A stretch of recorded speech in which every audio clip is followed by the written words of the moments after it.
বাংলা আপনাদের সকলকে স্বাগত। তনয় রয়েছে আপনাদের সঙ্গে এবং শুরুতে আমরা যে খবরের দিকে নজর রাখবো, এজলাস বদলের মামলা থেকে এবার অব্যাহতি নিলেন বিচারপতি। যেই বিচারপতির কাছে মমতা বন্দ্যোপাধ্যায় তিনি আর্জি জানিয়েছিলেন যাতে মামলা থেকে তিনি সরে যান, এবং সেই মামলারই আজ বিচারপতি কৌশিক চন্দ তিনি মামলা থেকে সরে গেলেন। এই সমস্ত বিষয় নিয়ে আমরা আরো আলোচনা করবো। এই মুহূর্তে আমাদের সঙ্গে সরাসরি রয়েছে আমাদের প্রতিনিধি অর্ণব। ঠিক আজ যেই শুনানি ছিল সেই শুনানির প্রেক্ষিতে দাঁড়িয়ে ঠিক কোন কোন বিষয়গুলো উঠে আসলো?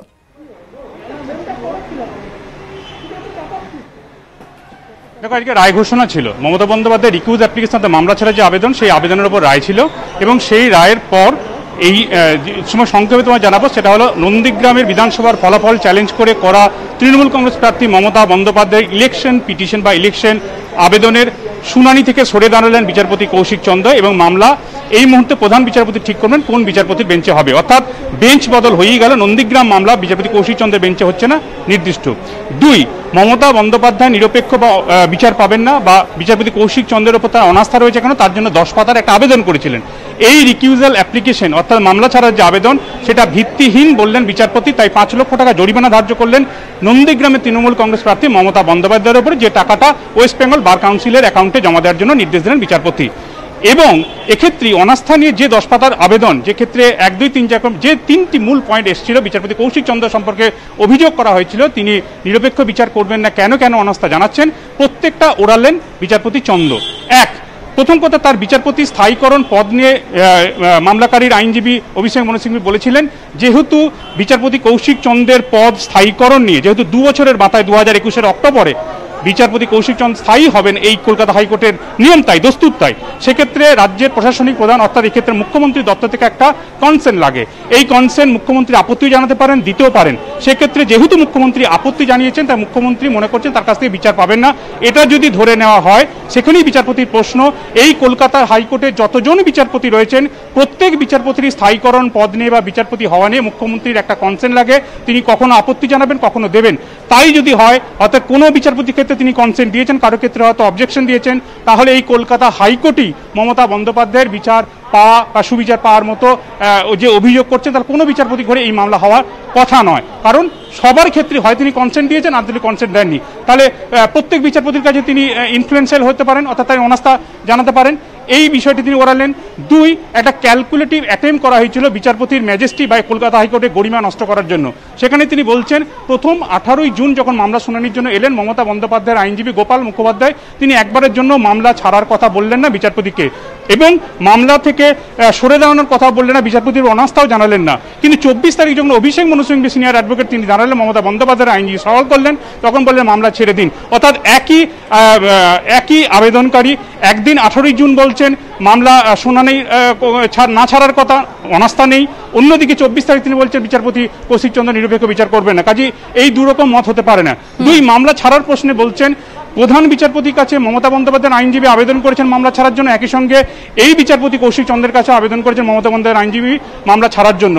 একসঙ্গে একই মামলার 2টো আবেদন এই কলকাতা হাইকোর্টে থাকতে পারে না, যে কোনো একটা আবেদনের নিষ্পত্তি হবে। যেহেতু প্রথম আবেদন হয়েছে প্রধান বিচারপতির কাছে, তাহলে সেই আবেদনের নিষ্পত্তি পর্যন্ত হয় অপেক্ষা করতে হবে, আর নাহলে দ্বিতীয় আবেদনের কথা প্রথমেই বলতে হতো। কাজে সেই ক্ষেত্রেও একটা পদ্ধতিগত ত্রুটি রয়েছে। 3, ক্যালকুলেটিভ অ্যাটেম্প কেন বলা হচ্ছে? 18ই জুন সকাল 11টার সময় মামলা শুনানির জন্য এলো, মমতা বন্দ্যোপাধ্যায় আইনজীবী একবারের জন্য বললেন না বিচারপতি কৌশিক চন্দ্র নিরপেক্ষ বিচার করবেন না। সেই দিন মামলা শুনানিতে যে তোমার কাছে আমি আবারও ফিরবো, তবে শেখ সুফিয়ান তৃণমূল নেতা তিনি কি বলেছেন আগে শুনবো। একদিকে জিত একদিকে হার, এটা কখনো হতে পারে না। এই কারণে গণতান্ত্রিক অধিকার আছে। যদি কোনো জাজ, আমরা দেখলাম যে পলিটিক্যাল দলের সঙ্গে তার কোনো প্রকারে যোগাযোগ আছে, সেই জায়গায় আমাদের একটা আবেদন ছিল, সেই আবেদনের মূলে যেহেতু সে রিলিজ করলো কেসটাকে, কিন্তু সেখানে 5 লক্ষ টাকা জরিমানা বলে ঘোষণা করলো। তো আমরা এর জায়গাটা কিন্তু আমরা মেনে নিতে পারছি না। আমরা সুপ্রিম কোর্টে যাব, আমাদের নেত্রী মাননীয় মুখ্যমন্ত্রী এ ব্যাপারে সুপ্রিম কোর্টে যাবে। আমরা জরিমানার কোনো পক্ষপাতিত্ব নই। তৃণমূলের রাজ্য সাধারণ সম্পাদক কুণাল ঘোষ এই মুহূর্তে আমাদের সঙ্গে টেলিফোন লাইনে রয়েছেন। কুণালদা, নন্দীগ্রাম মামলার আজ যে রায়দান ছিল সেখান থেকে বিচারপতি কৌশিক চন্দ্র তিনি সরে দাঁড়ালেন এবং তার প্রতি অনাস্থার অভিযোগ তিনি অবশ্য উড়িয়ে দিয়েছেন। দেখুন, মহামান্য আদালত এবং বিচার ব্যবস্থার প্রতি আমাদের পূর্ণ আস্থা আছে, এবং মাননীয় বিচারপতি কৌশিক চন্দ্রের প্রতিও আস্থা আছে। কিন্তু পার্টিকুলার একটি মামলা বা এক ধরনের মামলায় যেহেতু কিছু ছবি এবং কিছু তথ্য সামনে এসেছে যে তার কোনো একটি রাজনৈতিক দল বা বিজেপির সঙ্গে তার বিজেপির প্রতি দুর্বলতার একটা বিষয় সামনে এসেছে, সেইটার জন্যই এই মামলাটি অর্থাৎ নন্দীগ্রাম মামলাটি বা এই ধরনের কোনো মামলা যেখানে বিজেপি একটি পক্ষ এবং সেই মামলা যদি তার এজলাসে আসে, কোথাও একটা দ্বন্দ্ব থাকে যে তার কোনো ব্যক্তিগত দুর্বলতা কোথাও কাজ করে গেলে সেক্ষেত্রে অন্য পক্ষ বঞ্চিত হবেন এবং নিরপেক্ষতার প্রশ্ন আসবে। কিন্তু এর সঙ্গে আদালতের প্রতি সম্মান পৌঁছের কোনো প্রশ্নই নেই, পার্টিকুলার এই ধরনের একটা ব্যতিক্রমী ঘটনায়। তো সেই জায়গায় দাঁড়িয়ে আপত্তি করা হয়েছিল, অনুরোধ করা হয়েছিল এবং শেষ পর্যন্ত মহামান্য বিচারপতি কৌশিক চন্দ্র মামলাটি ছেড়ে দিয়েছেন, তো ভালো কথা। কিন্তু তার সঙ্গে তিনি যেটি দিয়েছেন আমার মনে হয় সেটা নিয়ে আলোচনার অবকাশ আছে এবং দল বিষয়টি ভেবে দেখবে যে আদৌ এটা মানে তিনি তার নির্দেশ দিয়েছেন কিন্তু সেটা পার্টি বিবেচনা করে সেই নির্দেশটি পার্টির পক্ষে এটা গ্রহণ করা, মানে সেই নির্দেশটা কি সত্যি ঠিক হলো নাকি এর জন্য আবার উচ্চতর আদালতে যাওয়া যেতে পারে, এটা পার্টি নিশ্চিতভাবে খতিয়ে দেখবে। বেশ, ধন্যবাদ কুণালদা। অর্ণব, এখান থেকে তোমার কাছে জানবার চেষ্টা করবো, 5 লক্ষ টাকা জরিমানা করা হয়েছে, কি কারণের জন্য? একেবারে তুমি যেটা বলতাম, ভিত্তিহীন মামলা ছাড়ার আবেদন করেছেন মমতা বন্দ্যোপাধ্যায়, তাই তার জরিমানা হয়েছে 5 লক্ষ টাকা। এবং সেখানেই তোমায় বলছিলাম একসঙ্গে মামলা ছাড়ার 2টো আবেদন হয়েছে। বিচারপতি বলছেন প্রধান বিচারপতির কাছে আবেদন এবং একই সঙ্গে বিচারপতি কৌশিক চন্দ্রের কাছে আবেদন। প্রধান বিচারপতির কাছে আবেদন হয়েছে 15 জুন, বিচারপতি কৌশিক চন্দ্রের কাছে আবেদন হচ্ছে 24 জুন। তাহলে যে কোনো একটা আবেদন যেটা প্রথম হয়েছে প্রধান বিচারপতির কাছে, সেই আবেদনের নিষ্পত্তি হওয়ার জন্য অপেক্ষা করতে হবে। সেটা না করে একেবারে 10 পাতার অভিযোগ এবং সেখানে একাধিক অভিযোগ করা হচ্ছে, এটা বোধহয় ঠিক নয়। 2, 18 জুন মামলা শুনানি হয়ে গেল, সেখানে বিচারপতি অনাস্থা নিয়ে প্রশ্ন তোলা হলো না এবং তারপরে দুপুর 12টা 22 নাগাদ এই তৃণমূল কংগ্রেস অর্থাৎ মুখ্যমন্ত্রী যে দল বিলং করেন তার চিফ ন্যাশনাল স্পোক্স পারসন তিনি টুইট করছেন, সম্ভবত ডেরেক ওব্রায়েন তিনি টুইট করছেন এবং সেখানে তৈরি 2টো ছবি যেন তুমি আমাদের সঙ্গে থাকো। এই মুহূর্তে বিজেপি নেতা জয়প্রকাশ মজুমদার আমাদের সঙ্গে রয়েছেন। জয়প্রকাশ দা, নন্দীগ্রাম মামলার আজ রায়দান ছিল এবং সেখান থেকে আজ বিচারপতি কৌশিক চন্দ্র তিনি সরে গেলেন, কি বলবেন? দেখুন, বিচার বিভাগীয় কোনো সিদ্ধান্তের উপর এইভাবে কি আমরা রাজনৈতিক ব্যক্তিত্ব আমরা কি কথা বলতে পারি বা না, সেটা উচিত? বিচারপতি তার নিজের কারণ, নিজের ব্যাপার বা বিচার বিভাগীয় সিদ্ধান্ত এটা। সুতরাং এই ব্যাপারে আমাদের কোনো মন্তব্য, কারোরই কোনো মন্তব্য করা উচিত না। এবং ভারতীয় সংবিধান এবং ভারতীয় যে আইন কানুন, সেখানে আমরা বিচার বিভাগকে একটা সর্বোচ্চ সম্মান দিয়ে থাকি। অনেক রাজনৈতিক দল দেয় না, কিন্তু আমরা দিয়ে থাকি। তাই জন্য বিচারপতির সিদ্ধান্তকে সম্মান জানাচ্ছি, এইটুকুনি বলবো। বেশ, ধন্যবাদ। আমরা কথা বলছিলাম বিজেপি নেতা জয়প্রকাশ মজুমদারের সঙ্গে এবং আমাদের অপর প্রতিনিধি হাইকোর্ট থেকে ছিল অর্ণব। তোমাকেও ধন্যবাদ। পাশাপাশি আরো একটা অত্যন্ত গুরুত্বপূর্ণ খবরের দিকে নজর রাখবো। চাঞ্চল্যকর খবর, এক কথায় বলা চলে। গার্ডেন রিচে সেখানে তরুণীকে গণধর্ষণ করা হয় এবং ধর্ষণের পর তরুণীকে বেঁধে চলে যায় দুষ্কৃতীরা, এমনকি লুট পর্যন্ত করা হয়। 15 লক্ষ টাকা পর্যন্ত গয়নাও লুট করা হয়। এই সমস্ত বিষয় নিয়ে আমরা কথা বলবো আরো। আমাদের সঙ্গে এই মুহূর্তে বিশ্বজিৎ রয়েছে। বিশ্বজিৎ, কিভাবে ঘটলো এই ঘটনা এবং ঠিক কি অভিযোগ করা হচ্ছে? দেখো, গার্ডেন রিচ থানার সেই স্পটেই আমরা দাঁড়িয়ে রয়েছি যে কসাইপাড়ার এই যে গলি, সেই গলির মধ্যেই যে বহুতল রয়েছে, সেই বহুতলের বাসিন্দা এই তরুণী, 26 বছর বয়সের এই তরুণী, যখন গতকাল দুপুর 12টা থেকে 1টার মধ্যে এই ঘটনা ঘটে। সেই ঘটনা এই দোতলায়, অর্থাৎ এই বহুতলের দোতলায় সেই ঘটনা ঘটে। তার পরিবারের লোকজন, তাদের কাপড়ের ব্যবসা, সেই কাপড়ের ব্যবসার কারণে তারা বাড়ির বাইরে ছিল। সেই সময় 2 থেকে 3 জন দুষ্কৃতী ঢোকে এবং যখন তরুণী দরজা খোলে তখন তার উপর বল প্রয়োগ করে তাকে তার বেডরুমে নিয়ে যাওয়া হয়। সেখানে তাকে বেঁধে রাখা হয়। পাশের ঘরে আলমারি ভেঙে রীতিমতো লুটপাট চালায় সেই দুষ্কৃতীরা এবং 15 লক্ষ টাকারও বেশি নগদ ক্যাশ এবং বেশ কিছু জুয়েলারি, সেখানে সোনার গহনা, রূপার গহনা, বিভিন্ন ধরনের দামি জিনিসপত্র লুটপাট চালায় এই বিশ্বজিৎ। যারা লুট করেছে বা এই ঘটনার সঙ্গে যুক্ত রয়েছে সেই সকল দুষ্কৃতীদের কোন রকমের খোঁজ পাওয়া গেছে? দেখো এই বাড়ির বাইরেই একটা সিসিটিভি রয়েছে, সেই সিসিটিভির ফুটেজ পুলিশ খতিয়ে দেখছে। ইতিমধ্যেই যারা ফরেনসিক টিম তারা এসে ঘরের ময়নাতদন্ত করেছেন, ঘরের বিভিন্ন জায়গার তারা নমুনা সংগ্রহ করেছেন এবং এই যে মামলা সেটি লালবাজারের ডিডি তারা টেক ওভার করেছে।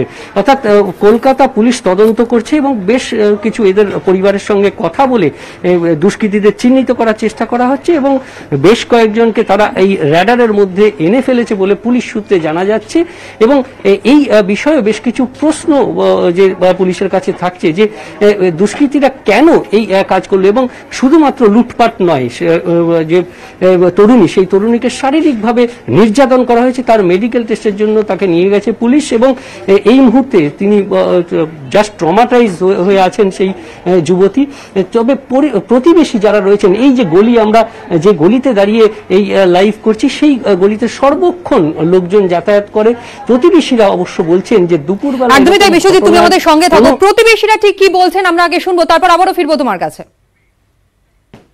पुलिस होने के इससे दूर समय शाम का टाइम आया, रात में आया, रात में 2 बार आया। क्या हुआ कुछ पता क्या हुआ, बुरा डकैती हुआ है, बस यही बात हमने सुना। हर टाइम तो यहाँ बच्चा लोग बैठता है, कोई ऐसा बात नहीं है। अगर कोई भी आदमी जाएगा तो बच्चा तो देखेगा, यहाँ बच्चा लोग सब समय रहता है। उन लोग बोला 11 बजे टाइम में, 11 बजे का टाइम ऐसा घटना हुआ और घर के अंदर आदमी है अगल बगल है, घटना कोई बात ही नहीं। क्या हुआ नहीं हुआ ये तो वही लोग बता सकता है। বিশ্বজিৎ, এখান থেকে তোমার কাছে প্রশ্ন, প্রতিবেশীরা তারা কি কোনো রকম ভাবে খোঁজ পেলেন না? একদম এই মুহূর্তে তোমাকে দেখাবো যে এই মুহূর্তে যারা তদন্তকারী আধিকারিক তারা এই মুহূর্তে সেই ঘরে যাচ্ছেন, অর্থাৎ যে দোতলায় যেখানে স্পট রয়েছে, পিও রয়েছে, সেই পিও পুলিশই ঘেরাটোপে রয়েছে। আমরা এর আগেই দেখেছি যে পুলিশ নিচের তলায় পুলিশ পাহারায় রয়েছেন এবং তদন্তকারী আধিকারিকরা লালবাজার থেকে এই মুহূর্তে এসে পৌঁছেছেন এবং তারা সেই ঘটনা তারা সেই অর্থাৎ পিওতে, অর্থাৎ প্লেস অফ অকারেন্স যেখানে ঘটেছে সেই দোতলা, এই যে বহুতল, এই যে বহুতল, সেই বহুতলের দোতলাতেই এই ঘটনা ঘটেছে গতকাল দুপুরবেলা ঠিক এই সময়, অর্থাৎ 12টা থেকে 1টার মধ্যে। তার 24 ঘন্টার মধ্যেই পুলিশ যেভাবে তদন্ত করছে এবং পুলিশের আধিকারিকরা এই মুহূর্তে তারা তদন্ত করছে। এবার তোমার যে প্রশ্ন, সেই প্রশ্নে আসি যে প্রতিবেশীরা, আমরা যারা আশেপাশে রয়েছেন একদম এই বহুতলের সামনেই যাদের বাড়ি, তাদের সঙ্গে আমরা কথা বলেছিলাম। তারা এই সময়ে মহিলারা বাড়িতে থাকেন, বাড়ির মহিলারা বলছেন যে তারা কোনো রকম ভাবে কিছু জানতে পারেননি, অথচ এই গলি দিয়ে সবসময় লোকজন যাতায়াত করে। তাহলে প্রশ্ন উঠছে, দুষ্কৃতীরা তাহলে কি পরিচিত ছিল? তারা নিঃশব্দে এই ঘটনা ঘটিয়ে তারা চলে গেছে, নাকি দুষ্কৃতীরা এই যে বিল্ডিং, সেই বিল্ডিং এর মধ্যেই কোথাও ছিল এবং পরে সময় মতো বেরিয়ে গেছে? অর্থাৎ দুষ্কৃতী কারা, সেই নিয়েই পুলিশ এই মুহূর্তে তাদের যে তদন্ত, সেই তদন্ত করছে এবং পুলিশি তদন্ত যেমন প্লেস তবে বিশ্বজিৎ, একটা বসতি এলাকা এবং সেখানে এই রকম লুটপাট, গণধর্ষণের যে অভিযোগ উঠছে, নিরাপত্তা ব্যবস্থা নিয়ে তো একটা প্রশ্ন ইতিমধ্যেই উঠতে শুরু করে দিয়েছে। তাহলে দেখো এই যে সমস্ত অঞ্চল, অর্থাৎ গার্ডেন রিচ এলাকায় এরকমই একেবারে লাগোয়া সমস্ত বাড়ি, এখানে প্রতিবেশীদের যারা নিরাপত্তার কাজ করে থাকেন, অর্থাৎ যে কোনো কিছু ঘটনা ঘটলে তারা আশেপাশে যে সমস্ত প্রতিবেশী রয়েছেন তাদের নজর এড়ায় না। এবং এই গলির মধ্যেও আমরা সিসিটিভি দেখতে পেয়েছি, অর্থাৎ যে নিরাপত্তা পুলিশের তরফ থেকে বা প্রশাসনের তরফ থেকে থাকার কথা সেরকম সিসিটিভি আছে, যদিও সেই সিসিটিভি কাজ করে কিনা পুলিশ সেগুলো খতিয়ে দেখছে। তবে প্রতিবেশীরা যেরকম, একদমই তাই, বোঝা যাচ্ছে ইতিমধ্যে এই ঘটনা তদন্তভার হাতে নিয়েছে গোয়েন্দা বিভাগ এবং গোয়েন্দা বিভাগের তরফ থেকে আধিকারিকরা তারা ঘটনাস্থলে গিয়েছেন এবং প্রত্যেকটা বিষয় তদন্ত করে দেখছেন তারা। আরো একটি গুরুত্বপূর্ণ খবরের দিকে নজর রাখবো। আজ মোদী মন্ত্রিসভার রদবদল রয়েছে এবং মন্ত্রিসভায় বাংলা থেকে শান্তনু ঠাকুরের নাম উঠে আসছে। এ বিষয় নিয়ে আমরা আরো বিস্তারিত জানবো। আমাদের সঙ্গে এই মুহূর্তে নয়াদিল্লি থেকে আমাদের প্রতিনিধি রাজীব রয়েছে। রাজীব, শান্তনু ঠাকুরের নাম উঠে আসছে জোরালো ভাবে, এই বিষয়টা একটু বলো। তবে তোমাকে জানিয়ে রাখি যে শান্তনু ঠাকুরের নাম উঠে আসছে শুধু নয়, শান্তনু ঠাকুর এই মুহূর্তে প্রধানমন্ত্রীর বাড়িতে গিয়ে প্রধানমন্ত্রীর সঙ্গে যারা সম্ভাব্য মন্ত্রী তাদের সঙ্গে প্রধানমন্ত্রী বৈঠক করছেন এবং শান্তনু ঠাকুর সেখানে রয়েছেন। আচ্ছা, সকালবেলায় প্রধানমন্ত্রী দপ্তর থেকে ফোন করা হয় যারা সম্ভাব্য মন্ত্রী তাদের সকলকেই। দিল্লিতে বাংলা বিজেপির কয়েকজন নেতা এবং নেত্রী রয়েছেন, তারা আশা করেছিলেন তারা মন্ত্রী হতে পারেন, কিন্তু ফোনটি গতকালই গিয়েছিল, আমরা জানি, আমরা ব্রেক করেছিলাম সেই খবর। শান্তনু ঠাকুর মন্ত্রী হচ্ছেন। আজকে সেই খবরে শিলমোহর পড়তে চলেছে। সন্ধ্যে 6টায় কেন্দ্রীয় মন্ত্রিসভায় সম্প্রসারণ এবং রদবদল হবে। যতটুকু আমরা খবর পাচ্ছি 18 থেকে 22 জন নতুন মন্ত্রী হবেন। কয়েকজন পুরনো মন্ত্রীকে বাদ দেওয়া হতে পারে, তাদের অন্য কোনো পদে পাঠানো হতে পারে, অন্য কোনো গুরুদায়িত্ব দেওয়া হতে পারে। কিন্তু বাংলা থেকে এখনো পর্যন্ত শুধুমাত্র শান্তনু ঠাকুরেরই নাম পাওয়া যাচ্ছে। তবে আরো কিছুটা সময় অপেক্ষা করতে হবে, সেক্ষেত্রে নিশীথ প্রামাণিক অথবা লকেট চ্যাটার্জির নাম আসে কিনা, কারণ এগুলো আলোচনার মধ্যে ছিল গত কয়েকদিন ধরে। একদমই। আপাতত ধন্যবাদ তোমায় রাজীব। কলকাতায় পেট্রোলের সেঞ্চুরি। কলকাতায় প্রতি লিটার পেট্রোলের দাম বাড়লো 39 পয়সা এবং বর্ধিত দাম হলো আজ পেট্রোলের লিটার প্রতি 100 টাকা 23 পয়সা এবং ডিজেলের দাম বৃদ্ধি পেয়েছে, 23 পয়সা বেড়ে গিয়েছে ডিজেলের দাম এবং বর্ধিত মূল্যের পর প্রতি লিটার ডিজেলের দাম হয়েছে 93 টাকা 50 পয়সা। আগেই অবশ্য রাজ্যের 19টি জেলায় সেখানে পেট্রোল সেঞ্চুরি করে গিয়েছিল এবং আজ শহর কলকাতায় সেখানে পেট্রোলের দাম ছাড়িয়ে গেল 100-এর উপরে।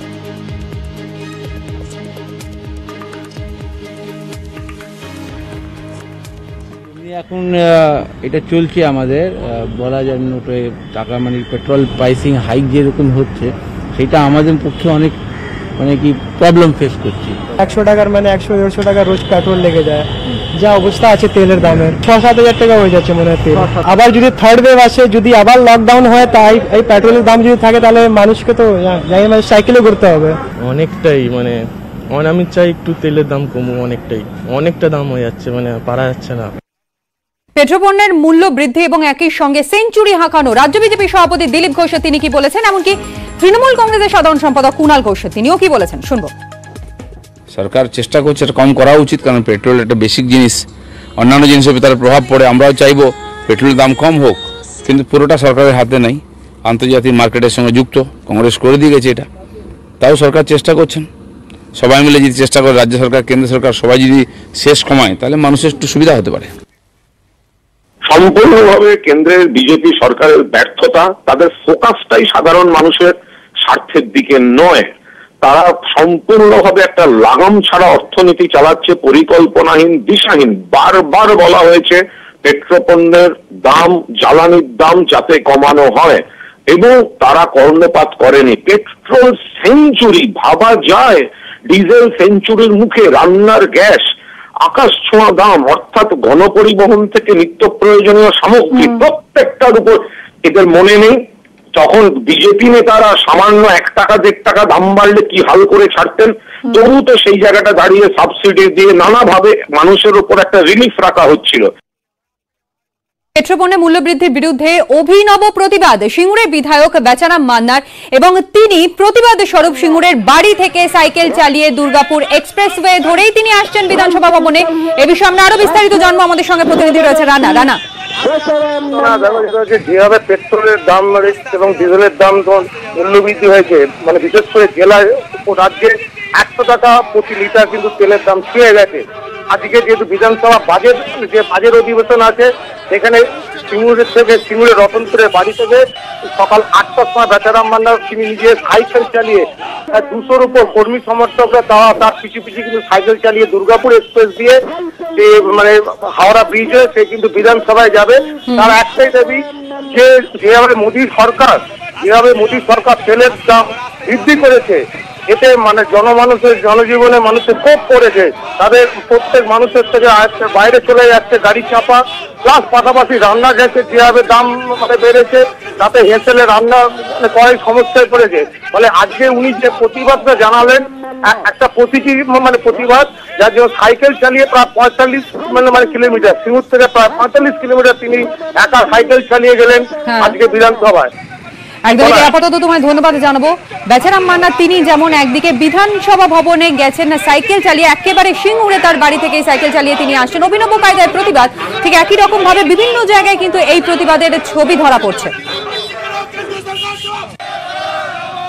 সারা দেশ জুড়ে নরেন্দ্র মোদী যে অরাজকতা শুরু করেছে, তার আর একটা নতুন নবতম সংযোজন হচ্ছে এই পেট্রোল, ডিজেল আর রান্নার গ্যাসের দাম বৃদ্ধি। আজকে 100 টাকা ছুঁয়ে গেছে, তার প্রতিবাদ জানিয়ে আজকে রাজ্যের বিধানসভার বাজেট অধিবেশন। তাই আজকের এই দিনে আমি আমার নিজের বাড়ি সিঙ্গুর রতনপুর থেকে সাইকেল নিয়ে আমি বিধানসভায় রওনা হয়েছি। আর এরই পাশাপাশি কেষ্টপুরে সেখানেও সাইকেল র্যালি করে রীতিমতো প্রতিবাদ জানায় তৃণমূল কংগ্রেসের কর্মী সমর্থকেরা।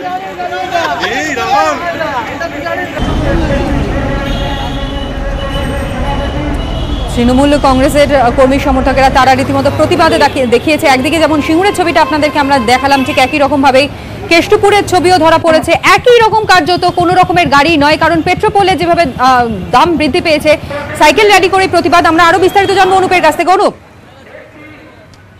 এবং রান্নার গ্যাস যে মূল্যবৃদ্ধির প্রতিবাদে আজকে কেষ্টপুর যে ভিআইপি রোড, সেই ভিআইপি রোড থেকে উত্তর 24 পরগনা জেলার যে সভাপতি, যুব সভাপতি দেবদাস চক্রবর্তীর নেতৃত্বে মূলত এই অভিনব পদ্ধতিতে কিন্তু প্রতিবাদ কর্মসূচি করে। এবং মূলত ভিআইপি রোড থেকে যেহেতু 200টির বেশি সাইকেল নিয়ে এই র্যালি করা হয়, পাশাপাশি উল্লেখযোগ্য ভাবে দেখা যায় যে ঠেলা গাড়িতে করে বাইক যেমন নিয়ে যাওয়া হয়, পাশাপাশি গরুর গাড়ি ব্যবহার করা হয়েছে এবং সাইকেল দিয়ে 4 চাকা গাড়ি, ডিজেলের মূল্যবৃদ্ধি হচ্ছে সেই কারণে সেই অভিনব পদ্ধতি দেখিয়ে কিন্তু তারা সিনিয়র পার্ক পর্যন্ত র্যালি করে এবং প্রতিবাদ কর্মসূচি কিন্তু পালন করা হয়েছে। কেন্দ্রের সরকার মূল্য বৃদ্ধির দিকে এগিয়ে গেছে। পেট্রোল ডিজেল এর দাম যেভাবে বৃদ্ধি হচ্ছে, মানুষ একটা অল্টারনেটিভ সোর্স অফ ট্রান্সপোর্টেশন ভাবছে। তৃণমূল কংগ্রেসের পক্ষ থেকে, তৃণমূল যুব কংগ্রেসের পক্ষ থেকে আমরা প্রতিবাদ জানিয়ে আজকে একটা সাইকেল র্যালি এবং কোনো অন্য ট্রান্সপোর্টেশনের সোর্স নিয়ে আমরা একটা র্যালি এই প্রতিবাদ জানিয়ে করছি।